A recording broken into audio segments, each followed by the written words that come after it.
Welcome to the Banker Lamp. Please enjoy the video. In this video, I will explain how to sell on StockX. First, you'll need to create an account and complete your seller profile, including payment information.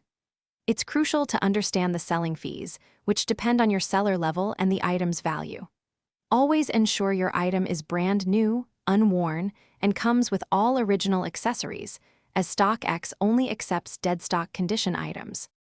Once your account is set up, find the exact item you wish to sell using the search bar. You can either sell now to the highest current bidder for an immediate sale, or ask for a specific price and wait for a buyer. Make sure to select the correct size and confirm the item's condition meets StockX standards before proceeding. After a sale, StockX will provide a shipping label and packing slip. You must print these and ship your item within 2 business days. Carefully package your item to prevent damage during transit. Once it arrives at StockX, their experts will authenticate it to ensure it matches the listing and meets their quality standards.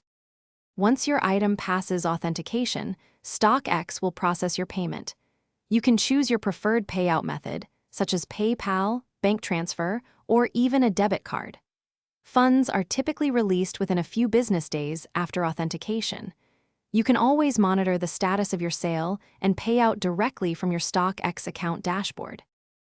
Thanks for watching. If this was helpful, leave a like and consider subscribing. See you next time.